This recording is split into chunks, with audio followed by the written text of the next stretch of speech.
Afternoon, John. Hey, Good to see you. This is Marty Keller. We're reporting from Sacramento, and you're down in San Diego.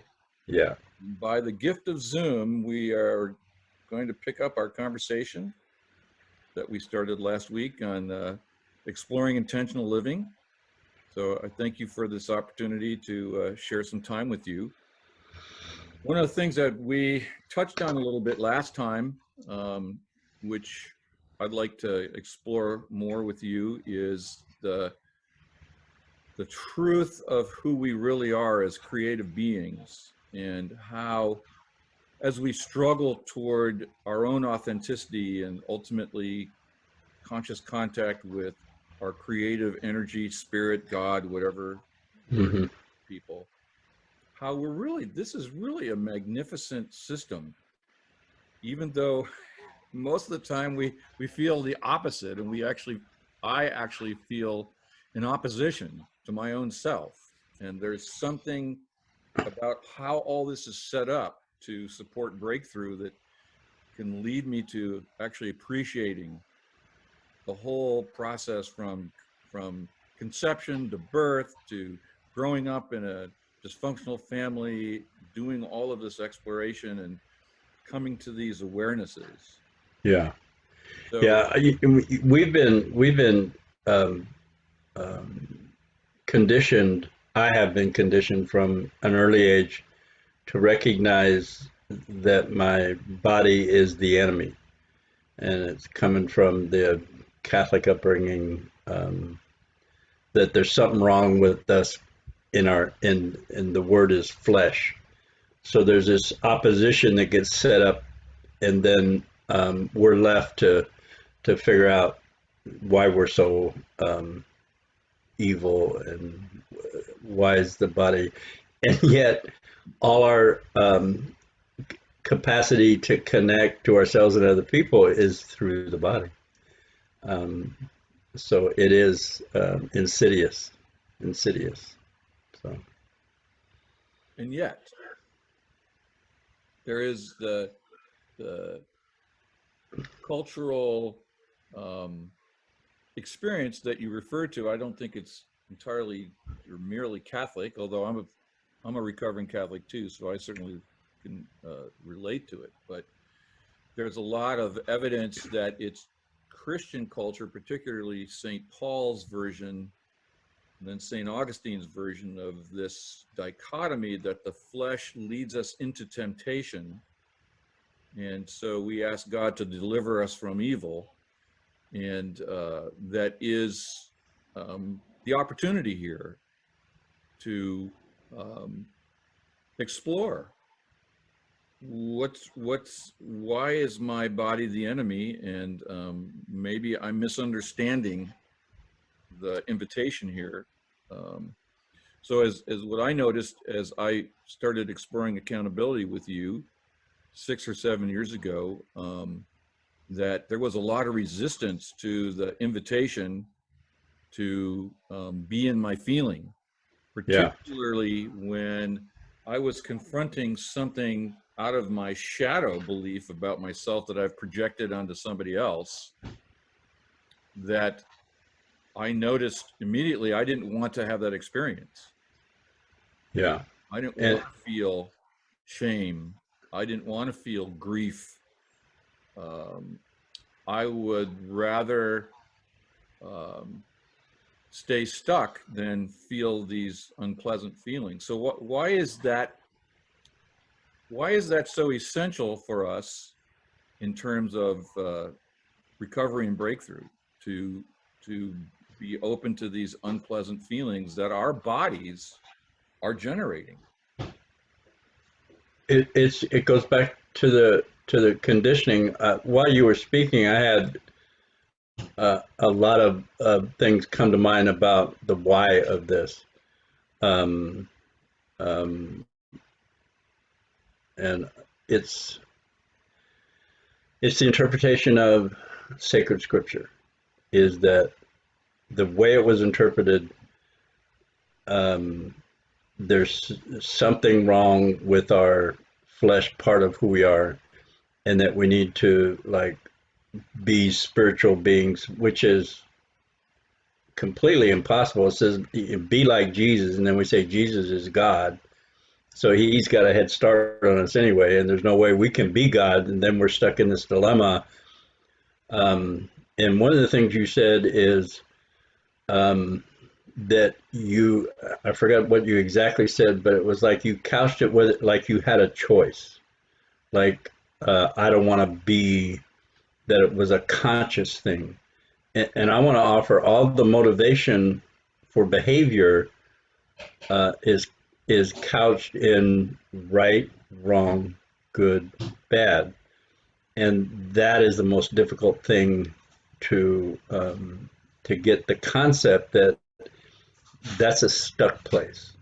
It's and that's what the teachings are: be good, be spiritual, be compassionate, be loving.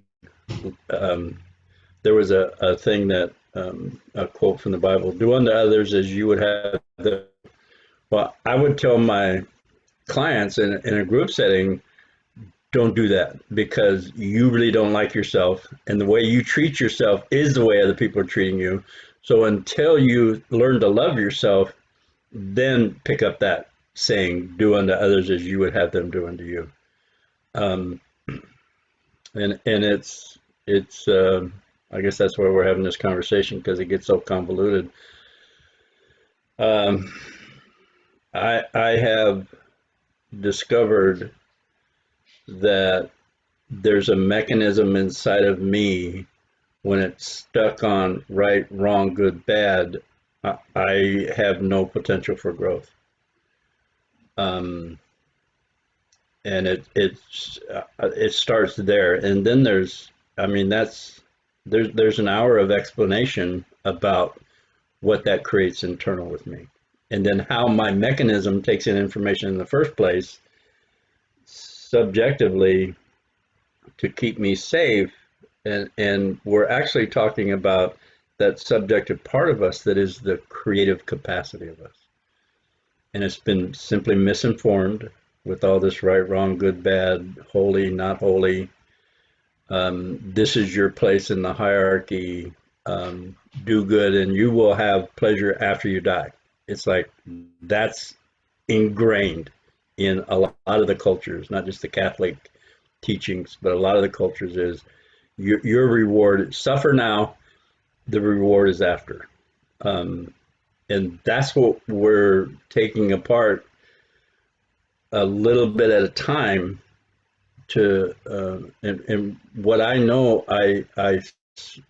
what makes me effective in this is I simply start where people are at. What's going on with you now? What do you want that you don't have? And then let the conversation grow out of that. Um, Too much information too quickly is um, ineffective. So one of the intents I have is to create the capacity for unconditional compassion or unconditional love. Because if I don't have the framework to hold that information, I'm doing things that aren't really in alignment with unconditionality, because I don't have unconditionality internal. There's still the struggle, internal struggle. Holy cow! Yeah, this is difficult to sort out. Well, one of the values that I learned early on in doing this work with you and the group was that when I can come back to my body, when I can come back to my feeling, when I'm in my feeling state, that's the only experience I have where there's not good or bad. There's not right or wrong. There's just feeling. Right. And I can't actually experience the opposite of it. I can do that in my head because that, in fact, that's all entirely mental or intellectual. The the thinking about this or that is just Yeah. So I loved learning to come back to my body, because in my body there is no duality. There's just what my body is feeling. So that's one of the concepts that we've been misinformed on. We use the words, the language actually perpetuates the dilemma. We use the language of, we use the word intelligent. Well, intelligent is connected in our society to IQ and to mental acuity. Right. I've learned from some of my teachers that the best you can do with your intellectual mind is tear things down, critical. Um, it's deductive. So you take things apart with your mind. And you want a sharp mind. And if you have a sharp mind, all that does is cut things and see the difference in things. When you connect the heart or the emotional body and the feeling body, and that informs your mind or your brain, that's where inspiration comes from. You can talk to any artist or creative person, writer, and this, they say it flows. Well, where does it flow from? It doesn't flow top down. It flows from that heart body, feeling space, our physicalness, um, and then it like flows out of us, through us. And we're stuck on rational, logical. Rational mind is better than the primitive mammalian mind, which is the emotional processor. And then it really gets convoluted because men are trained not to be emotional. Women are told you can be emotional, but that's only because you're women and you're weak. And we need you to nurture the little ones because we don't know how to do it. And there's all kinds of, we could break this down into 500 different reasons why men are the way they are and women are the way they are. And it's conditioning coming from the outside. And to connect the heart space in our body as a confirmation of the emotional information, and then let that feed up into our intellect. That's what intelligence is. It's inspirational, it's flowing, it's dynamic, and it's in the moment. My experience in the particular way that I created defenses against the feeling emotional state, because I have a very sharp mind, was to identify with thinking and to believe that the better I could think, the safer I was. Yes. That was reinforced by, I remember as an adolescent, incredible capacity to be vigilant Mm-hmm. and to be prepared to head off anybody that I discerned was coming too close to the truth of who I really was behind the mask. And that repetitive working with that drove me more and more away from being aware of any feeling that I might have. And the Mm-hmm. irony is, an adolescent is full of feeling. I mean, it's a voluptuousness of feeling in that particular stage of our lives. And it's not differentiated. I watch my 4-year-old grandson. It's not differentiated. He doesn't break it down into pieces. He just flows. He just Right. goes from one thing to the next, screaming, yelling, laughing, having fun, and it's not broken down. And that's what we've lost. Um, so how we talk about our emotional body. There's been books written about our emotional body and emotions and how they work, and as if they are something that we can reduce. It's a reductionist ethic. We can reduce this to point out one, describe it, and then we got that one covered. I remember talking to men in the jail, And I would say anger is your awareness. It's the emotion of anger is your awareness that there's something about to happen that is hurtful, destructive, or your sense of injustice. And they would look at me and go, "You don't want to see me angry." So they had anger um, connected with the behavior, which was it was emotionally violent, verbally violent, and physically violent. But they attach the emotion to the behavior, and the emotion is always, in my experience, part of the flow or pre-action. And the dialogue we have, the language we've developed as a culture, society, is that we've attached the emotion to the behavior. So if somebody is angry, we generally mean they're about ready to get hurt, they're about ready to do something, get hysterical, throw stuff, hit stuff, and then we label that an emotion when that's actually the outcome of the inability to connect to our emotions. So some background. Um, if if I have the information I got as in my family of origin was from my caretakers, and they were dysfunctional or unable to connect to themselves, they taught me that that's the way it is to be a human being. And it was nonverbal, it's energetic. So when I displayed a behavior, they labeled it. I displayed a behavior, they labeled it. And then I came to believe that that behavior was me. And to sort this out, that's why we're having this conversation, is to sort this out, to see what we missed, what was the misinformation, and how we perceived it.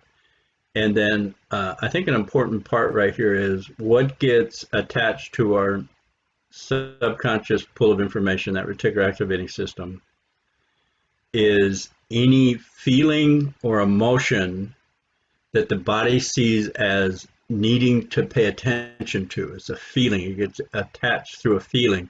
So when a young child is yelled at to stop that, behave, there's a feeling that happens that gets attached to the subconscious pool of information, and it gets stuck because they don't have the wherewithal to go, "Excuse me, you can't talk to me like that. It's not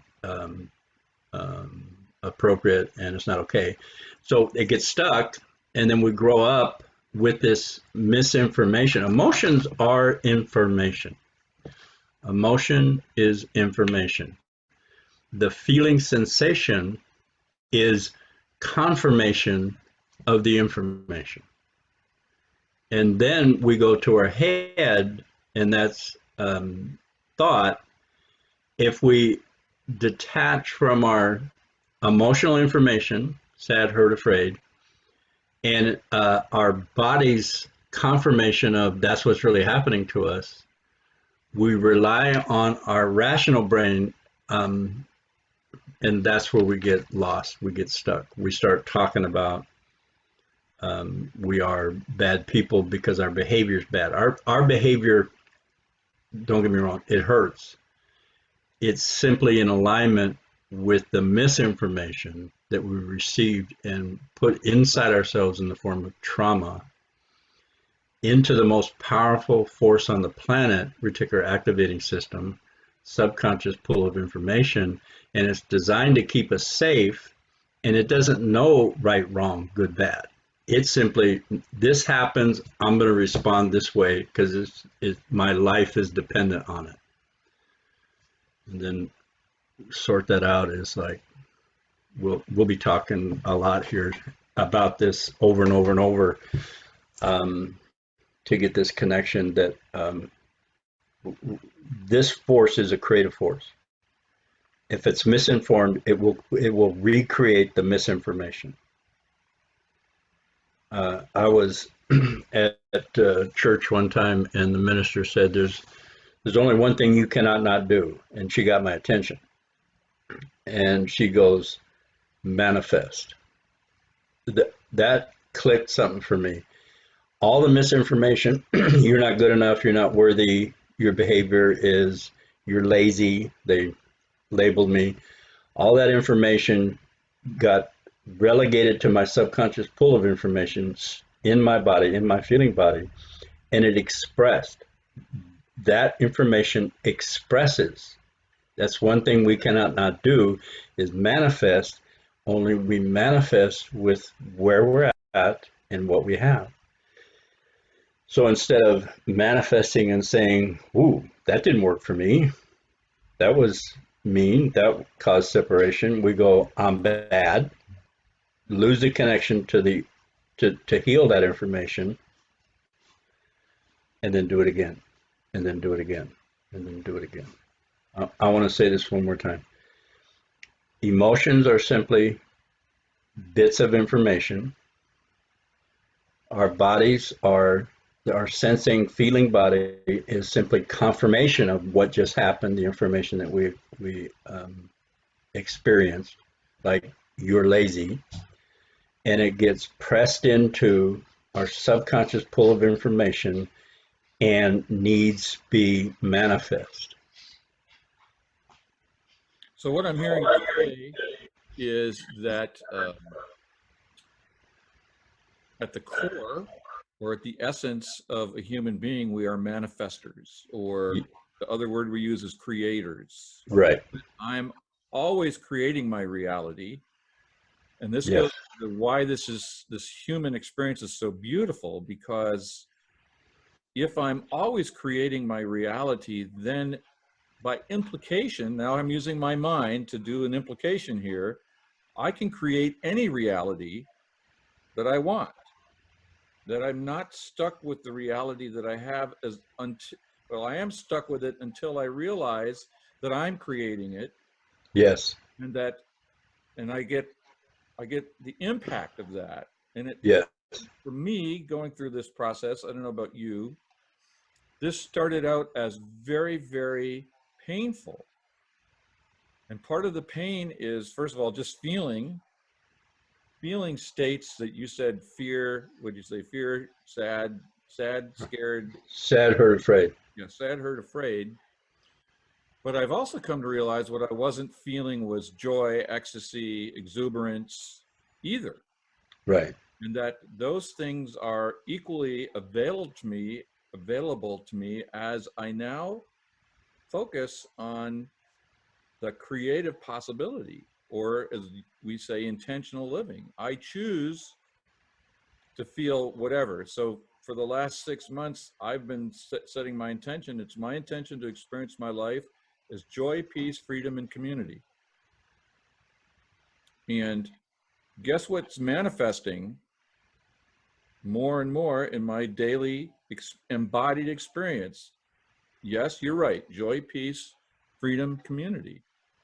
So, and that's a direct result of the shadow work or the accountability work Correct.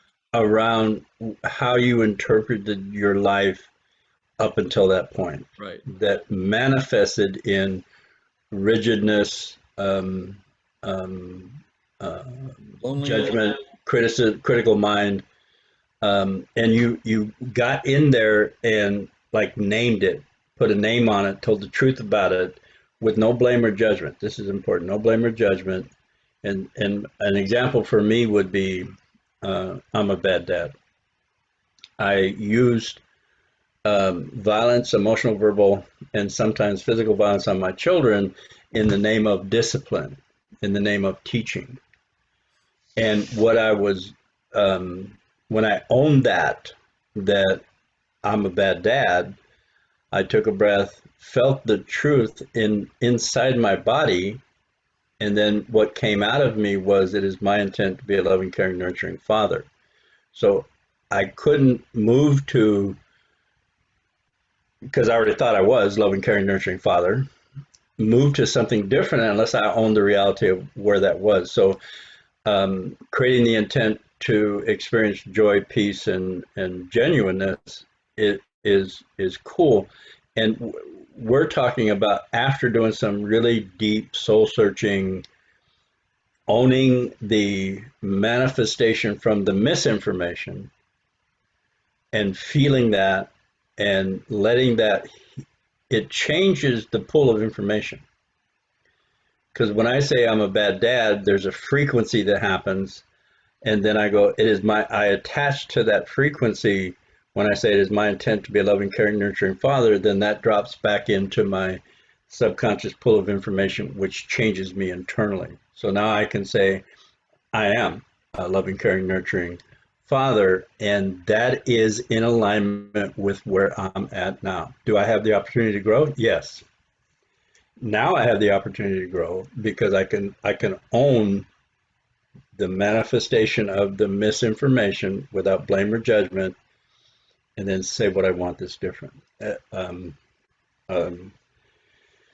People talk about affirmations, Norman Vincent Peale, power of positive thinking, and if this internal work, this understanding of how I work as a human being, emotionally, physically, and then intellectually, or in my thinking mind, saying an affirmation, being positive, just covers up this massive amounts of resentment, bitterness, contempt.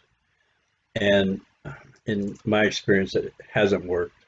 If it would have worked, I think Norman Vincent Peale was in 1995 or 1955, we'd have been someplace else by now. If power positive thinking, say what you want, and everything's good, and no problem, we can do it. And there's something missing, and I believe that's what we're talking about. What's that missing piece? In men's work, we call it shadow work.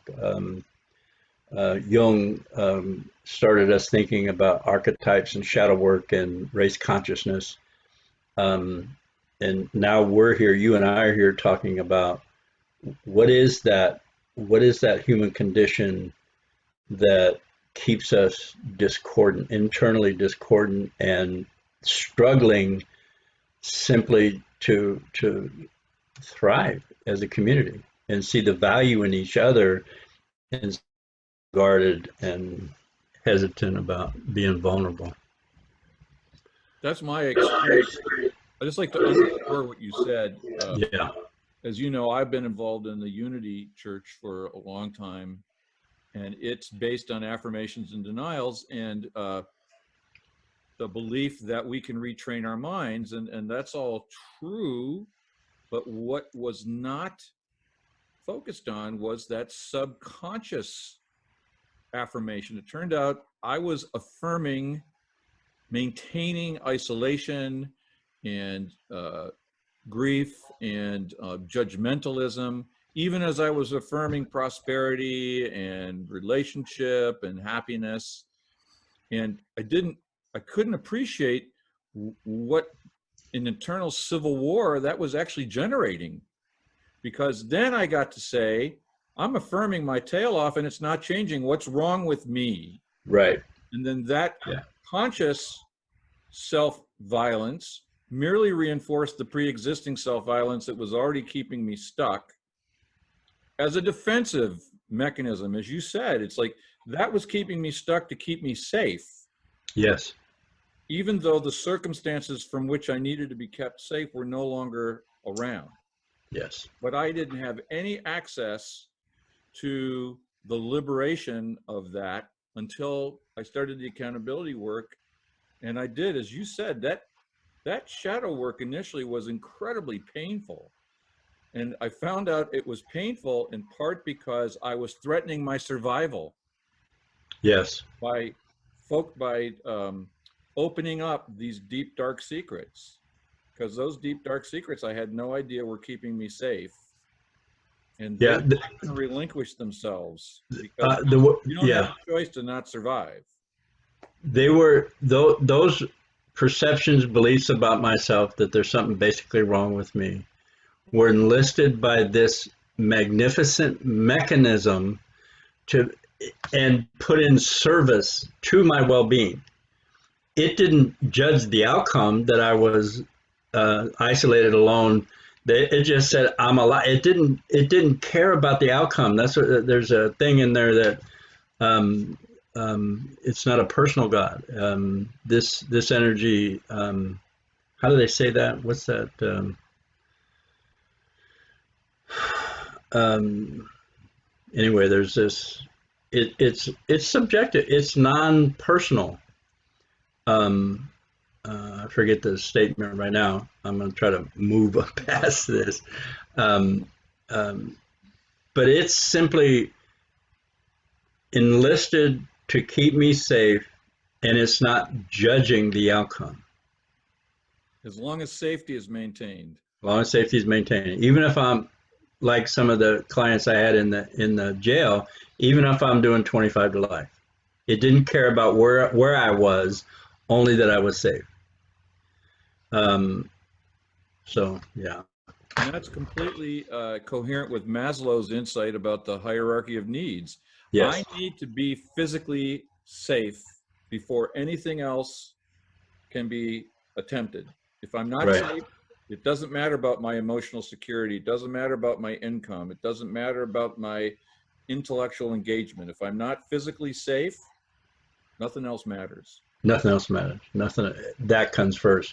And when this perception gets impressed on that subconscious pool of information, it assumes that that is vital to your safety. Right.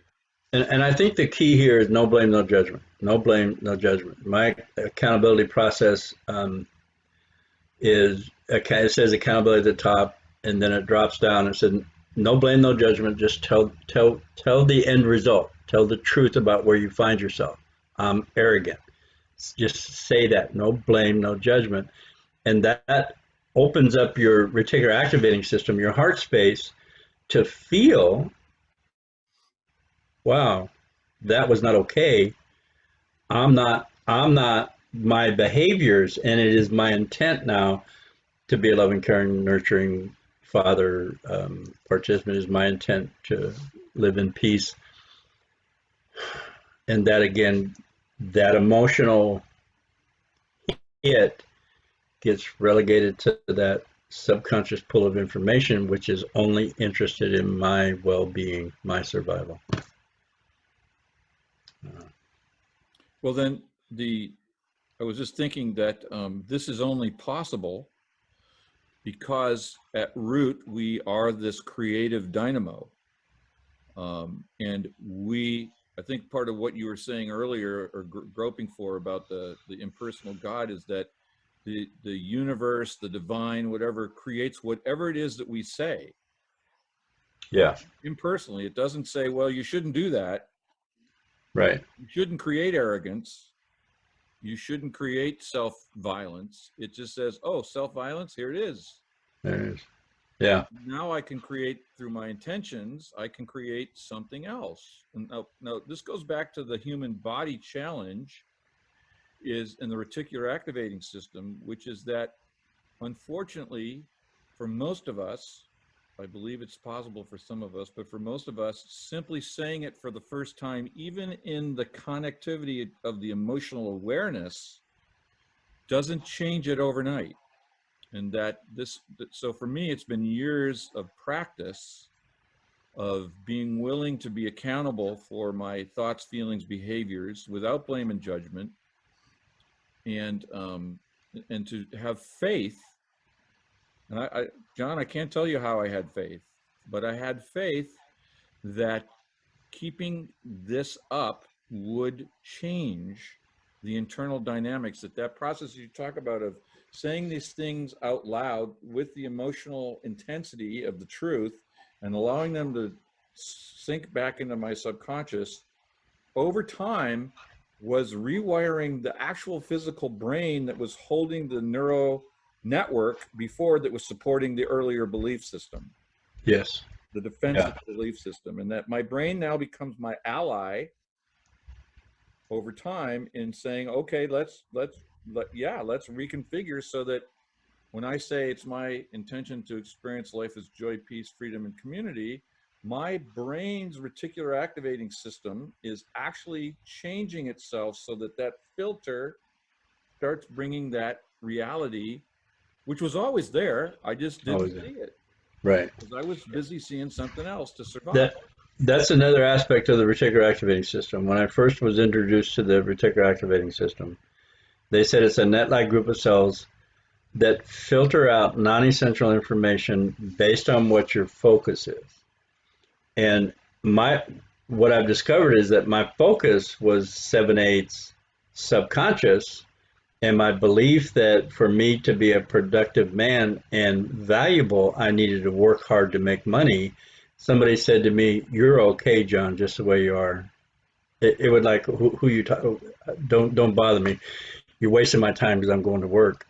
Because that reticular activating system actually filtered out because it was non-essential to my survival or identity to work hard to make money. Now, money, here's my, I like this. It's money flows easily and freely, frequently, and from different sources in great abundance, and is mine to keep.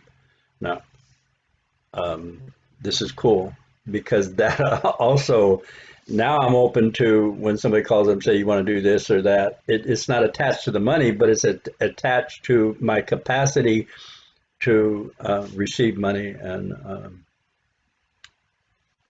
I mean, people pay me for what I know, and what I know is I rock. I'm good at this. So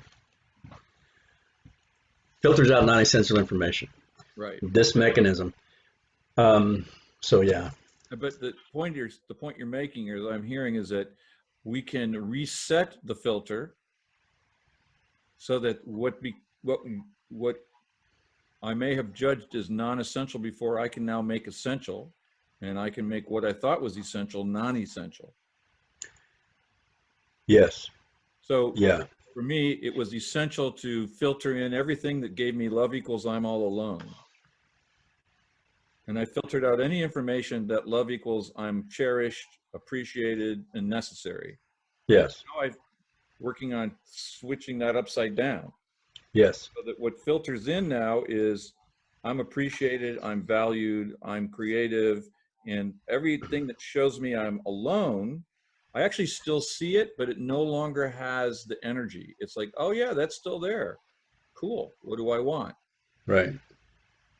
The Jesuits said, and you probably know how to quote this better than I do, that if you give me a child by the age of 7, I will give you a Jesuit priest, or I'll give you a good Catholic, or because they knew that the information that they were soaking up from birth to 7 years old was imprinted on this mechanism. They may not have known the name of the mechanism.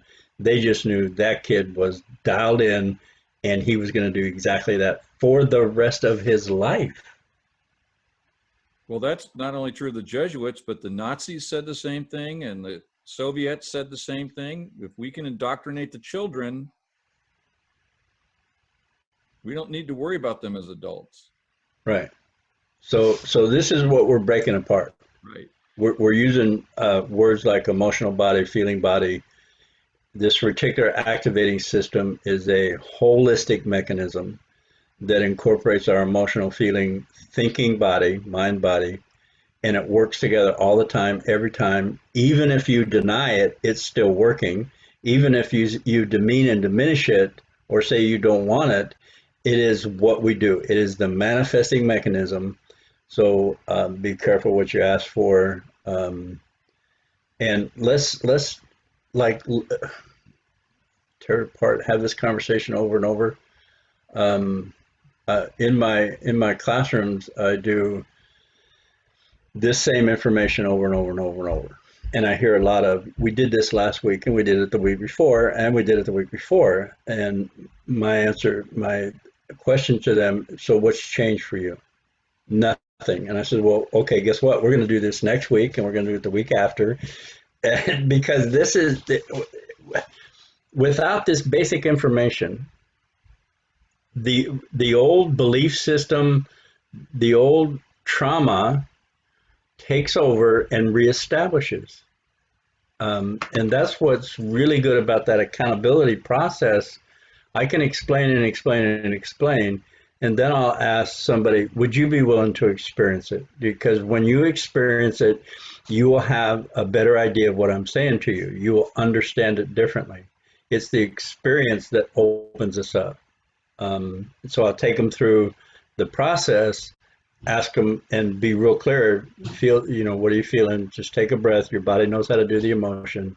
And at the end of it, 95% of the time, the person feels some kind of opening, relief, ease. And that's enough to go, what just happened? I want to do it again. Because you and I can talk verbally about this, intellectually about this, and until somebody actually experiences it, that's what gets imprinted and creates the curiosity. I want to do that again. There was something significant in that.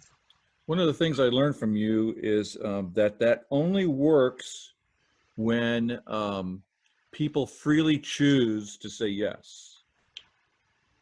And I noticed that when I first started doing group work, when we started doing our men's group years and years ago, I didn't have this information. Right. So I noticed that I would often feel free to give advice or tell people what they were doing wrong without asking permission. Right. I didn't realize that was because that what I was hearing was actually confronting me with my own hidden beliefs about myself that I wanted to change without owning any of it. So I would just see that in the other guy and I go, well, you should be doing this if you're feeling that, da, da, da, da. So what I've come to understand is that freedom and assent is so important to this work. If I'm not choosing to do it, and then you taught me that if you're in a group and someone says, I don't want to do it, you go, okay. Okay. And to actually appreciate that we are always already autonomous because we are always already this manifesting, creating creature that cannot actually be manipulated by somebody else. Right. Only with our agreement. But if I'm not aware that I'm agreeing, then I'm in resistance, I'm angry, I'm pissed off, I'm making you the bad guy. So again, one of the other things that you do really well is to just accept people we have a right to choose no. We Yeah. have a right to stay in our pain. We have a right to stay in our addiction, and there's nothing wrong with me. Right. No matter what I choose. Just having the experience of saying no to a lot of people that've never been able to do that or to have it heard. I spent most of my adult life couching questions and requests in the form that the other person would say yes, because that depended on my value. And if they said no, I took it personally, and this old set of beliefs, my value just went down because I got it wrong because they said no. I couldn't hear no. So every time a new person comes into my group, I tell them, whenever you hear me ask you a question, you have three options: yes, no, maybe. You always have those options. If one of those is taken away, you're not really making a choice. It's knee jerk. And what I've come to find in my one of the things the recovery program talks about is moving from reactor to actor, or moving from being reactive to proactive. And that, in a nutshell, is where it's all at. Most people would say they make choices, and they're sitting in a jail cell saying they made the choice to do that. And I would offer them that there's something missing in their choice, even though it seemed to them they were making the choice. This reticular activating system is a subconscious reaction to a held set of circumstances that this is going to happen every time. It looks like to everybody else it's a choice, and it's not a choice. One of the things on the accountability tree is accountability, truth, no blame, no judgment. And then the emotion, after you tell the truth, there's an emotion, and there's two arrows that come out and say power and choice. And that's where choice is in that truth, in that feeling state. Then you have the option. Um, and I realized, and I'll give an example, being at home with my children, yelling at them over spilt milk, I thought it was a choice. And what I've come to find out, it was this reactive thing internal about trauma from my childhood. Don't do that, it's bad. And I know that's an oversimplification. Um, what I want to say is most people think they're choosing, and they're simply reacting to old information and don't know it. Right. Yeah, I've been sitting in accountability groups now for years, and I hear it over and over again Mm-hmm. of, all variety of compulsive behaviors. In fact, you said last week, your opening line, have you ever done the same thing? You ever done something to somebody that you said you'd never do again, and then you did it again? Right. Yeah. That's a, in a nutshell, that's a version of what you're talking about, that Mm-hmm. parental recapitulation of your own childhood parenting. Mm-hmm. I remember my sister, who has two daughters, are grown up now, but when her older daughter was 5, she told me the story about, she had her in the checkout line at a supermarket, and Kristen reached out and grabbed some candy off the rack that's conveniently there to be grabbed off of. Yeah. Yeah. And my sister gritted her teeth and said, "God damn you, don't do that." And she said, in that moment, I I freaked out, because that's what Mom did to me. She would grit her teeth and say, "God damn it, don't do that." And I vowed I would never do that to my kids. Right. There I was doing it. Yeah. It's Yeah. like, Exactly. wow. One of the 12-step groups that I've been involved in for a long time is called One of Alcoholics. And they have a list of traits that are in alignment with whatever dysfunction you went through, like confusing love and pity, tending to pity those you could love. One of them is addicted to excitement. And I somebody broke that down.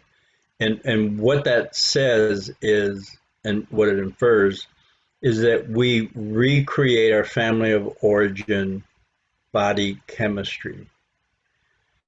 So, and we do it out of thin air because our parents are gone, our siblings are usually gone someplace else, and we create this whole new family, and the same body chemistry, the same stressors are working.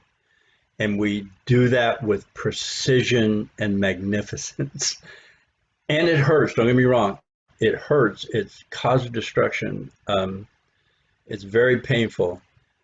And that's our creation based on input information that was impressed on our subconscious, life force, life saving, in service to our well-being, manifesting magnificence. I don't know if that even made sense, but wow. Well, It's like crazy. it's what you just said is actually a distillation of the entire Western civilization mythological belief, which is Yeah. that we are the children of the Father God, and we are endowed with his same creative qualities. And that, like the minister that you were quoting, we can't not manifest. Right. We can't not manifest.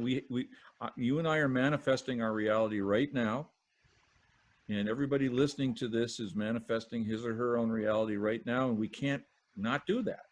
That's who Right. we are. We are Yeah. creators, and this is how we create. And I would suggest that sentence, "This is how we create," is the doorway to a cathedral of possibilities that most of us never get into. Right. That this capacity to be creators is way larger than most of us ever appreciate, because Yes. it's infinite. Yes. And the key with this material, Marty, is that everybody enters that place at their level. This is there's no pre-qualification for being accountable. I can be accountable with a guy serving life in prison or the mayor of the city. They start with where they're at, and that is the only. I don't know if it's the only. That is a viable place. Start where you're at. There's three questions I ask. Have the participants ask themselves, and the questions are: Who am I? Where am I? What do I want? And the who am I gets mixed up with I am my behaviors. So I have an exercise that works on that, the essence of who you are. But the where am I is everything I see in you is where I'm at. That's my reality. If I can't own it myself, the universe provides me with this perfect projection that says, there it is right there. That's you.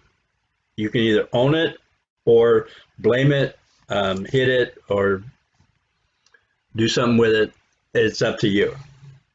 But having this information that I don't see the people the way they are, I see people the way I am through that filter of lazy, no good, belligerent, mean, entitled, controlling. If I see that in everybody else, that's what's impressed on that subconscious. That's what I'm holding on myself, and I can't see it. I have 4 constants of relationships. The first one is focus attention.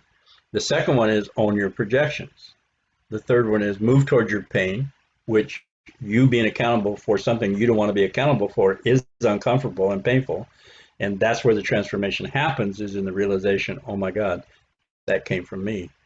And then today I intend to. So I want to go back to the own my projections. Everything that is internal with me, when I look out, I filter it through that and I see the mirror of that, thinking it's you. And I got a lot of work to do to clean your mess up. When the truth is, that's a picture of what's hidden for me if I have issue with it. If I'm like pulled out of myself, if I find myself irritated, agitated, otherwise annoyed most of my life, that is the place that's a directional finder. You're an asshole to go in here and go, oh, I'm that. Whatever that picture was when I said that word internally, that's where I'm holding that on myself. And it's out of my conscious awareness, relegated to the subconscious pool of information of who I am, my perception of who I am, and how it works. That's another whole hour there, how it works. So to withdraw a projection is through that process that I notice I'm judging you as an asshole, and Right. I stop and go, wait a minute, what if I'm the asshole? What is that? The minute I own whatever I say about you is possibly me or is me, that's withdrawing a projection. Yes. Yes. That's owning the projection. Right. That's owning that what you're seeing through is your filter. Right. And when I own my projection, now I have this opportunity through the accountability practice to create something else. Well, let's go back one step. When I own that you're mirroring for me an aspect that's hidden from me, and I get that behavior is what I'm holding in here, and express it only. I'm not an asshole. I used to go around telling people I'm a nice guy. I'll give you the shirt off my back. Just don't mess with me. Well, the mess with me part was asshole. And if I see it in somebody else and leave it out there, I'm clean. As soon as I own it, that truth is the healing also. This is another word we haven't used today. When I have that emotional hit of the truth, let's use the word arrogant or entitled or mean. I'm mean. That validates that subconscious pool of information. It goes, yeah, I'm mean. And the blame and judgment are gone because this is subjective. We're dealing with subjective information. And it opens up something to inspire me to go, it is my intent to be kind. I want to be kind, so it is my intent to be kind. And then that imprint gets imprinted on that emotional level. The healing is in the recognition of the truth. The truth will set you free. And I believe this is what Jesus talked about when he said the truth will set you free. When I heard that statement as a young child, young boy, I thought, I got to find that. I got to find out what that is, because then I'll be okay. And I looked outside of myself for it. And I believe my experience of what I believe he meant was, no, what's the truth of how I've come to see myself the way I am?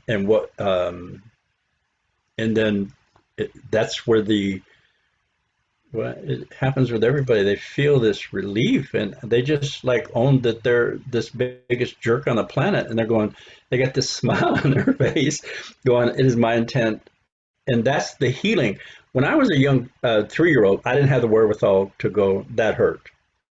If I could have said, that hurt, don't do that to me again, that vibration wouldn't have got stuck in me. Right.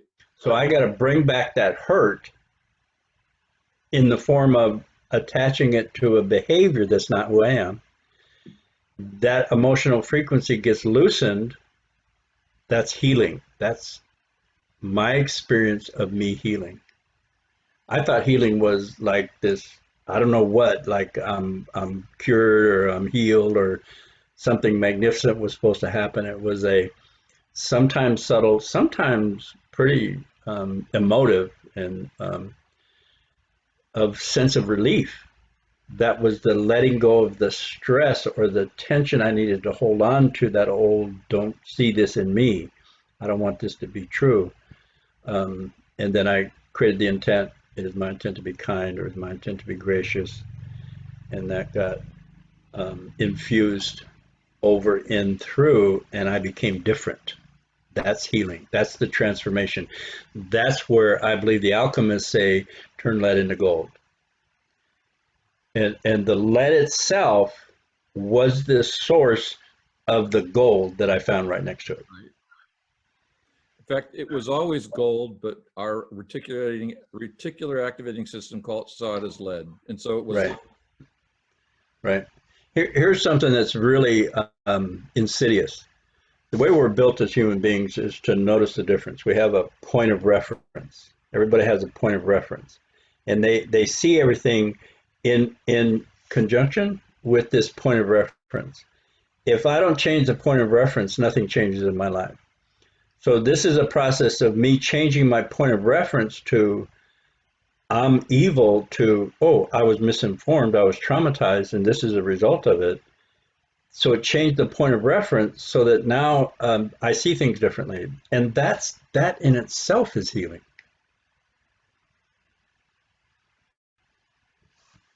Yep. Well, we're coming to the end of our time together, and I think that's a great note to stop on, because we started to talk about the magnificence of this creative process that we are always doing, always manifesting, and that the always creating, yes. And so we can create this healing. We do it in the 12-step program. We do that with the support of our higher power, because we come to recognize that of our own, even though we're doing the creating, we need help in coming to the power of this. Because if we don't have that help, like you said, the outside access to what's inside us, the inspiration, then I'm going to be stuck, because that earlier survival mechanism is so powerful that it's going to just keep me surviving, in that, as if I'm in my family of origin. And so this accountability process is the thing that I found that could unlock the key and make the creative possibility accessible to create something new. And that's a magnificent universal human quality. And all of those stories, in my experience, and now rereading scripture in the light of this information, it's like that's all there. Yeah. It's all in there. It's just that no one taught it that way because no one was feeling it that way. Right. Yeah, I agree. So let you have the last word here, John. I want to say something about that. It's all in the scripture. When I first heard the, um, the scripture, the sins of the father will be visited onto the fourth generation. My thought was, screw you. I'm not paying for my dad's shit. That's not fair, and it's bullshit. What are you talking about? Now I understand it based on what I know now is that you learn what you're taught, and it may take 4 generations for you to relearn that. I was listening to a Dr. Landau at one of the conventions I went to about 15 years ago, and she was an interventionist. And one part of her presentation was that after a global crisis, there were 4 generations of addiction, and it clicked. Damn, sins of the father. This crisis will create a crisis that needs 4 generations to unravel. The good news is, with this information like that, sign me up. I'm the 4th generation. Right. I don't care where it started. I'm going to be the 4th. I claim 4th generation. And that was a significant moment in my recovery too. Well, beautiful. Thanks for your time today, John. You're welcome. Let's do this again. Yes.